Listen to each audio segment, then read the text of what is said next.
जय माता रानी। दोस्तों, माँ भगवती की कृपा आप और आपके पूरे परिवार पर सदा सर्वदा बनी रहे। दोस्तों, आज की इस वीडियो में हम आपको बताएंगे कि कब से शुरू है शारदीय नवरात्रि, क्या होगी शारदीय नवरात्रि की पूरी पूजा, विधि और पूजा के शुभ मुहूर्त, व्रत कब और कैसे किए जाएंगे, क्या आपको इस नवरात्रि में अवश्य करना चाहिए जिससे माता रानी आपके ऊपर विशेष प्रसन्न हो जाएगी, और क्या काम आपको इस नवरात्रि के दौरान भूल से भी नहीं करनी चाहिए, क्या गलतियां आपको करने से बचना चाहिए। तो ये सब जानना है तो वीडियो अंत तक अवश्य देखें। शारदीय नवरात्रि में भक्त 9 दिनों तक देवी अर्थात नव दुर्गा की पूजा और आराधना करते हैं। शारदीय नवरात्रि के हर दिन माता की अलग अलग रूपों की पूजा होती है। ये समय भक्ति और आस्था का होता है और माता भक्तों पर कृपा करके नवरात्रि के समय उनके घरों में भी साक्षात पधारती है। मान्यता है कि नवरात्रि के दौरान माता की आराधना से भक्तों के जीवन में सुख और समृद्धि आती है और सभी तरह के कष्टों का माता रानी निवारण कर देती है। इस वर्ष शारदीय नवरात्रि बेहद शुभ है। शारदीय नवरात्रि आश्विन माह में शुक्ल पक्ष की प्रतिपदा तिथि से शुरू होती है। इस साल आश्विन माह के शुक्ल पक्ष की प्रतिपदा तिथि का आरंभ 2 अक्टूबर 2024 को देर रात 12:18 से होगा और यह 4 अक्टूबर को सुबह 2:58 तक रहेगी। इस कारण इस साल शारदीय नवरात्रि का प्रारंभ 3 अक्टूबर गुरुवार से होगा और 11 अक्टूबर को नवमी मनाने के साथ यह नवरात्रि का पर्व समाप्त होगी। वहीं 12 अक्टूबर को विजयदशमी मनाई जाएगी। शारदीय नवरात्रि के पहले दिन कलश स्थापना भी की जाती है। इस बार कलश स्थापना का शुभ मुहूर्त 3 अक्टूबर 2024 को सुबह 6:15 से सुबह 7:02 तक है। इसके बाद सुबह 11:46 से दोपहर 12:33 तक अभिजीत मुहूर्त के समय में भी आप कलश की स्थापना कर सकते हैं। इस बार शारदीय नवरात्रि में माता रानी पालकी पर सवार होकर आने वाली है। देवी पुराण में पालकी पर माता की सवारी को अत्यंत ही शुभ माना गया है। जब नवरात्रि के दिन गुरुवार और शुक्रवार के दिन से शुरू होते हैं तो माना जाता है कि माता रानी पालकी पर सवार होकर भक्तों के घर पधारती है। इस साल नवरात्रि का पहला व्रत 3 अक्टूबर को होगा। इस दिन माँ शैलपुत्री की पूजा की जाती है। दूसरा व्रत 4 अक्टूबर को होगा। इस दिन माँ ब्रह्मचारिणी की पूजा की जाती है। तीसरा व्रत 5 अक्टूबर को है। इस दिन माँ चंद्रघंटा के स्वरूप की पूजा होती है। नवरात्रि का चौथा व्रत 6 अक्टूबर को है। इस दिन माँ कुसमंडा की पूजा होती है। पांचवा नवरात्रि व्रत 7 अक्टूबर को है। इस दिन माँ संकट माता की पूजा की जाएगी। छठा नवरात्रि व्रत 8 अक्टूबर को है। यह माँ कात्यायनी की पूजा का दिन होगा। नवरात्रि का 7वां दिन 9 अक्टूबर को है। इस दिन माँ कालरात्रि की पूजा की जाएगी। नवरात्रि का महत्वपूर्ण 8वां दिन यानी दुर्गा अष्टमी 10 अक्टूबर को है। इस दिन माता महागौरी की पूजा की जाती है। शारदीय नवरात्रि 2024 में अष्टमी तिथि का प्रारंभ 10 अक्टूबर गुरुवार को दोपहर 12:03 से होगा और ये अष्टमी तिथि समाप्त होगी 11 अक्टूबर शुक्रवार को दोपहर 12:07। पवित्र नवरात्रि का 9वां दिन 11 अक्टूबर को है। इसी दिन रामनवमी भी है। इस दिन माता सीधी यात्री की पूजा की नवमी तिथि का प्रारंभ 11 अक्टूबर शुक्रवार को दोपहर 1:28 से होगा और ये नवमी तिथि समाप्त होगी 12 अक्टूबर 2:04। शनिवार को सुबह 10:58 पर विजयदशमी की तिथि यानी दशहरा की तिथि प्रारंभ 12 अक्टूबर शनिवार सुबह 10:59 पर और यह 10वीं तिथि समाप्त होगी 13 अक्टूबर 2024 रविवार के दिन सुबह 9:09 पर। शारदीय नवरात्रों के बाद कलश विसर्जन या दुर्गा माता की विसर्जन का शुभ मुहूर्त होगा 12 अक्टूबर 2024 शनिवार को सुबह 10:59 से शाम 5 बजे। आइए अब जानते हैं कि नवरात्रि की पूजा आपको कैसे करनी है और क्या क्या सामग्री आपके पास नवरात्रि पर माता रानी की पूजा के लिए अवश्य उपलब्ध होनी चाहिए। नवरात्रि की पूजा के लिए आपको माता रानी की लाल चुनरी, लाल वस्त्र, मौली, सुश्रृंगार का सामान, दीपक, घी, धूप, नारियल, साफ चावल, कुमकुम, फूल, देवी की प्रतिमा या चित्रपट, पान, सुपारी, लौंग, इलायची, बतासे या मिश्री, कपूर, माता रानी को भोग अर्पित करने के लिए फल और मिठाई और कलावा की आवश्यकता होगी। इन्हें अपने आसपास अवश्य रखें। नवरात्रि के दिन सुबह जल्दी उठकर स्नान कर ले, फिर पूजा के स्थान पर गंगा जल डालकर उसकी शुद्धि कर ले। घर के मंदिर में देसी घी का दीपक प्रज्वलित करें, फिर माता दुर्गा का गंगा जल से अभिषेक करें।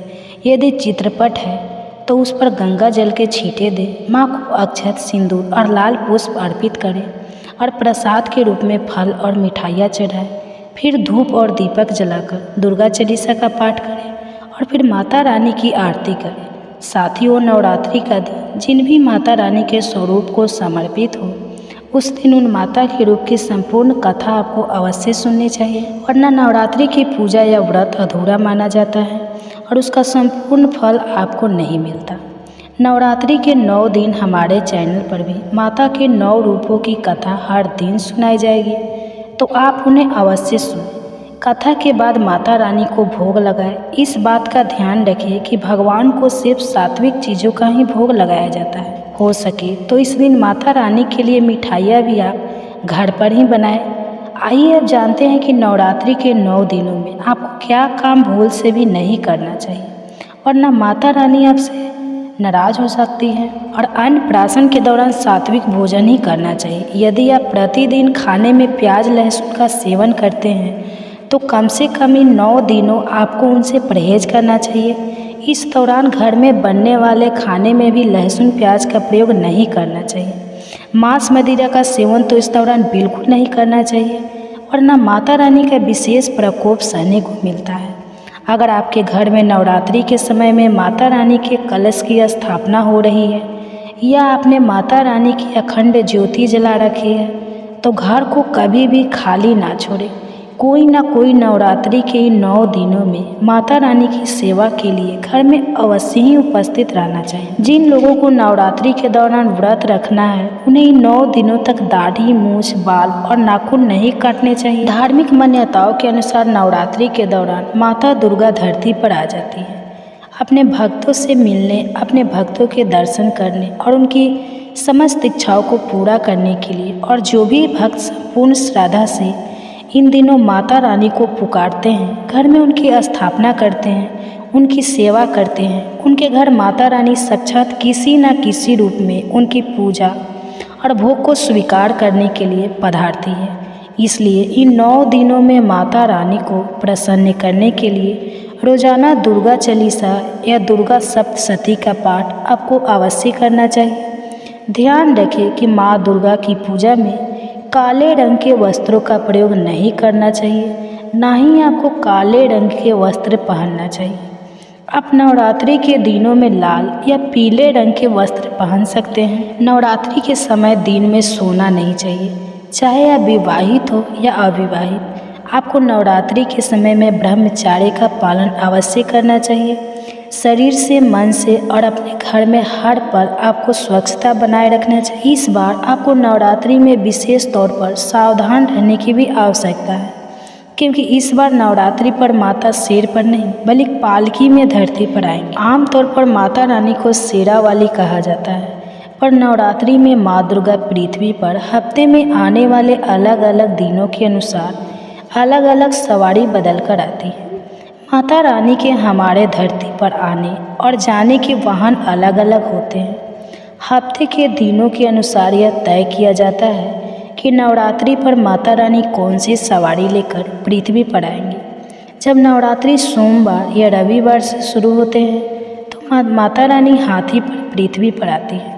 यदि शनिवार और मंगलवार से नवरात्रि के व्रत शुरू हो तो माता रानी घोड़े पर सवार होकर पृथ्वी लोक में आती है। गुरुवार और शुक्रवार से नवरात्रि शुरू हो तो माता रानी डोली या पालकी पर पृथ्वी में आती है। बुधवार से नवरात्रि हो तो नाव पर माँ दुर्गा का आगमन होता है। माता रानी अपने इन अलग अलग वाहनों से मनुष्य को भविष्य में होने वाली अच्छी बुरी घटनाओं का संकेत भी देती है। माता रानी का कुछ सवारियाँ पर आना अत्यंत शुभ माना जाता है, वहीं माँ की कुछ सवारियाँ ऐसी भी हैं जिन पर माँ दुर्गा का धरती पर आना प्राचीन काल से ही मनुष्य के लिए अच्छा नहीं माना जाता है। माता रानी का पालकी और घोड़े पर आना शुभ संकेत नहीं होता। इस बार शारदीय नवरात्रि की शुरुआत गुरुवार के दिन से हो रही है। ऐसे में माता रानी का वाहन इस बार पालकी ही रहेगा। मान्यता के अनुसार नवरात्रि में माँ दुर्गा जब धरती पर पालकी में पधारती है तो यह अच्छा संकेत नहीं होता। मैया रानी का पालकी पर आना भविष्य में चिंता का विषय है। यह उस समय की अर्थव्यवस्था में गिरावट, लोगों के व्यापार में मंदी, देश दुनिया में महामारी आने की ओर संकेत करता है। इसलिए कुछ सावधानियां आप नवरात्रि में अवश्य रखें, जैसे नवरात्रि के दौरान मदिरा, मादक पदार्थों और मांसाहारी भोजन का सेवन आपको भूलकर भी नहीं करना चाहिए। घर में भी सात्विक भोजन ही बनाएं और नवरात्रि के 9 दिनों में घर के खाने में प्याज, लहसुन बिल्कुल भी ना डालें। नवरात्रि के दौरान नाखूनों को, बालों को और दाढ़ी को नहीं काटना चाहिए। नवरात्रि के 9 दिनों में काले रंग के कपड़े आपको बिल्कुल भी नहीं पहनने चाहिए। नवरात्रि के दौरान किसी भी महिला का अपमान नहीं करना चाहिए। नवरात्रि के 9 दिनों के वक्त में किसी से भी झगड़ा या वाद विवाद करने में नहीं उलझना चाहिए। नवरात्रि में शारीरिक संबंध भी नहीं बनाने चाहिए और ब्रह्मचर्य का पालन अवश्य करना चाहिए। साथ ही नवरात्रि के दिनों में घर में थोड़ी सी भी गंदगी और अंधेरा नहीं होना चाहिए। साथ ही नवरात्रि के दौरान आपको लोहे का सामान, काला कपड़ा और इलेक्ट्रॉनिक यानी बिजली का सामान नहीं खरीदना चाहिए। ऐसी ही और ज़रूरी जानकारी और व्रत कथाओं को सुनने के लिए हमारे चैनल को अवश्य सब्सक्राइब कर लें।